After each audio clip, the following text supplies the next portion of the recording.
নমস্কার and welcome to Chakraborty caterers once again. আজকে কিন্তু আমাদের অফিস থেকে অনেক ধরনের মেনু যাচ্ছে, আর এখন কিন্তু 2 তারিখ থেকে 22 তারিখ অবধি ডেইলি আমাদের কাজ রয়েছে, সবই আপনাদের আশীর্বাদে। প্রত্যেকটা কাজের ভিডিও তো দেখাবই, আর নিচে দেওয়া নাম্বারটিতে কিন্তু অবশ্যই যোগাযোগ করবেন। চক্রবর্তী ক্যাটারার্সকে যে কোনো অনুষ্ঠানের জন্য যোগাযোগ করুন।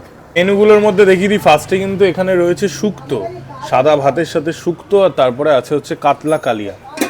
এটা হচ্ছে দুপুরের মেনু। এর কিন্তু স্পেশাল আইটেম দেখে নিন, একদম গরম গরম ভেটকি মাছের, পিওর ভেটকি মাছের পাতুরি চক্রবর্তী ক্যাটারার্সের অফিস থেকে যাচ্ছে। খাবারটি কিন্তু আমরা পাঠানোর ব্যবস্থা করে দেবো আমাদের অফিস থেকে। আর এরকম করে আরও ভিডিও দেখতে গেলে এবং চক্রবর্তী ক্যাটারার্সের সাথে যোগাযোগ করতে গেলে নিচে দেওয়া নাম্বারটিতে অবশ্যই যোগাযোগ করুন। আজকের এই ভিডিওটা জাস্ট একটা শর্ট ছিল যে আমাদের কাজ আবার শুরু হয়ে গেছে, আর যেই কদিন কাজ চলছিল আমরা কিন্তু ভিডিও করতে পারিনি ব্যস্ততার জন্য, তার জন্য আমি ক্ষমা প্রার্থী। আর নিচে দেওয়ার নাম্বারটিতে যোগাযোগ করুন। ভালো থাকুন, সুস্থ থাকুন।